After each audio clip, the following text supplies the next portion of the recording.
India US വ്യാപാര കരാർ യാഥാർത്ഥ്യമായതോടുകൂടി തന്നെ ഇപ്പോൾ ഈ വിഷയമാകട്ടെ ആഗോളതലത്തിൽ തന്നെ വലിയ ചർച്ചാ വിഷയമായി മാറുകയാണ്. മറ്റൊരു പ്രത്യേക രാജ്യത്തെ മാത്രം ആശ്രയിക്കാതെ സ്വന്തം കാലിൽ നിൽക്കുന്ന ഇന്ത്യ എന്ന മഹാരാജ്യത്തെ വിരട്ടാൻ അത് കാണിച്ച ട്രംപിന്റെ ധൈര്യം അത് വലിയൊരു അബദ്ധമായി തന്നെ മാറുകയാണ്. ഇപ്പോഴും ട്രംപ് ആകട്ടെ സ്വയം അവകാശപ്പെടുന്നു ഇന്ത്യ റഷ്യയിൽ നിന്നും എണ്ണ വാങ്ങുന്നത് നിർത്തുമെന്നത്. എന്നാൽ ഇന്ത്യ ഇതുവരെ ഇതിനോട് പ്രതികരിച്ചിട്ടില്ല എന്നതും വാസ്തവമാണ്. ഇന്ത്യ US വ്യാപാര കരാറിൽ അമേരിക്ക മുന്നോട്ട് വെച്ച പല അവകാശവാദങ്ങളെയും തള്ളിക്കൊണ്ട് ഇപ്പോൾ രംഗത്ത് വന്നിരിക്കുകയാണ് പ്രശസ്ത സാമ്പത്തിക ശാസ്ത്രജ്ഞനായ ജെഫ്രി സാച്ചസ്. അദ്ദേഹത്തിന്റെ നിരീക്ഷണത്തിൽ US ഇന്ത്യ വ്യാപാര തർക്കത്തിൽ വാഷിംഗ്ടൺ പിന്നോട്ട് പോയത് നരേന്ദ്രമോദി സർക്കാരിന്റെ വൻ വിജയമാണ് എന്നതാണ് അദ്ദേഹം ഇവിടെ അടിവരയിട്ട് എടുത്തു പറയുന്ന ഒരു വസ്തുത. ട്രംപിന്റെ വിരട്ടലിനും അഹങ്കാരത്തിനുമേറ്റ വലിയൊരു പണി തന്നെയാണ് ഇപ്പോൾ അവസാനം ഭാരതത്തിന് മുന്നിൽ തല കുനിക്കേണ്ടി വന്നതെന്നും അതിന്റെ വ്യക്തമായ ചിത്രമാണ് ഇപ്പോൾ തെളിഞ്ഞിരിക്കുന്നതെന്നും വിലയിരുത്തലുണ്ട്. ഭാരതത്തിന്റെ ഇച്ഛാശക്തിക്കും നയതന്ത്ര ചാരിത്രത്തിനും അതിനു മുന്നിൽ ലോകശക്തിയായ അമേരിക്ക പരാജയം സമ്മതിക്കുകയാണ്. US ഇന്ത്യ വ്യാപാര തർക്കത്തിൽ വാഷിംഗ്ടൺ പിന്നോട്ട് പോയത് നരേന്ദ്രമോദി സർക്കാരിന്റെ വൻ വിജയമാണ് സൂചിപ്പിക്കുന്നത്.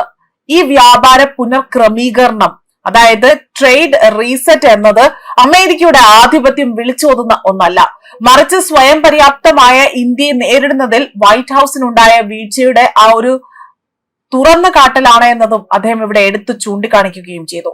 റഷ്യയിൽ നിന്ന് എണ്ണ വാങ്ങുന്നതിനെതിരെ തന്നെ ഭാരതത്തിന് മേൽ ഉപരോധം ഏർപ്പെടുത്താൻ ശ്രമിച്ച ട്രംപിന്റെ നീക്കം അത് വെറും ബുദ്ധിശൂന്യം എന്നതാണ് സാച്ചസ് ഇവിടെ ഇതിനെ വിശേഷിപ്പിച്ചിരിക്കുന്നത്. ഭാരതം റഷ്യൻ എണ്ണ വാങ്ങുന്നതിന് ട്രംപിന് നിന്ന് വലിയ രീതിയിൽ അതായത് ഇത് നിർത്തുമെന്ന് ഒരു അവകാശവാദം ട്രംപ് ഇപ്പോഴും ഉന്നയിക്കുന്നുണ്ട്. എന്നാൽ അത്തരം ഒരു പ്രഖ്യാപനം ഇതുവരെയും ഇന്ത്യയുടെ ഭാഗത്തു നിന്നും ഉണ്ടായിട്ടില്ല. അമേരിക്കൻ സർക്കാരിന്റെ വാക്കുകളെ ഒരിക്കൽ പോലും മുഖവിലയ്ക്ക് എടുക്കരുത് എന്ന് അവ വെറും വിഡ്ഢിത്തങ്ങൾ മാത്രമാണ് എന്നും സച്ചസ് ഇവിടെ വിലയിരുത്തുന്നുണ്ട്. അമേരിക്ക മുന്നോട്ട് വെച്ച പല അവകാശവാദങ്ങളെയും തള്ളിക്കളഞ്ഞ അദ്ദേഹം ഇന്ത്യ ഒരു വിട്ടുവീഴ്ചയ്ക്കും തയ്യാറായിട്ടില്ല എന്ന് ചൂണ്ടിക്കാണിച്ചു. ആഗോളതലത്തിൽ ഭാരതം കെട്ടിപ്പടുത്ത വൈവിധ്യമാർന്ന വ്യാപാര പങ്കാളിത്തം അത് അമേരിക്കയുടെ വിലപേശൽ ശേഷിയെ അപ്പാടെ തന്നെ ഇല്ലാതാക്കി. യൂറോപ്യൻ യൂണിയനുമായുള്ള നിർണായക വ്യാപാര കരാറും ബ്രിക്സ് രാജ്യങ്ങളുമായുള്ള ശക്തമായ ബന്ധം ഇന്ത്യക്ക് കരുത്തു മാത്രമാണ് പകർന്നത്. ഒരു പ്രത്യേക രാജ്യത്തെ മാത്രം ആശ്രയിക്കാതെ തന്നെ സ്വന്തം കാലിൽ നിൽക്കാൻ കെൽപ്പുള്ള ഇന്ത്യയെ വിരട്ടാൻ അത് നോക്കിയത് ട്രംപിന്റെ അതായത് അമേരിക്കയുടെ പക്കൽ നിന്നും വന്ന ഒരു വലിയ അബദ്ധമാണ് എന്നാണ് അദ്ദേഹം പരിഹസിച്ചത്. ഭാരതത്തെ ഇന്ന് ലോകത്തെ ഏറ്റവും വലിയ വേഗത്തിൽ വളരുന്ന സമ്പദ് വ്യവസ്ഥയാണ് എന്നും ഈ നൂറ്റാണ്ടിന്റെ പകുതിയോടുകൂടി തന്നെ അമേരിക്കയെ പിന്നിലാക്കുമെന്നും സാച്ചസ് ഇവിടെ പ്രസ്താവിക്കുകയാണ് ചെയ്തിരിക്കുന്നത്. ബ്രിക്സ് രാജ്യങ്ങളെ അവിടെ മുന്നേറ്റം അമേരിക്കയെ വിറപ്പിക്കുകയാണ്. ലോകത്തെ മൊത്തം ഉൽപാദനത്തിന്റെ 40% അത് നിയന്ത്രിക്കുന്നത് ഈ സഖ്യത്തിൽ ഭാരതം നിർണായക പങ്ക് വഹിക്കുന്നു. ഭാരതം ഒരു ലോക നേതാവാണ്, ഒരു സൂപ്പർ പവർ ആണ്.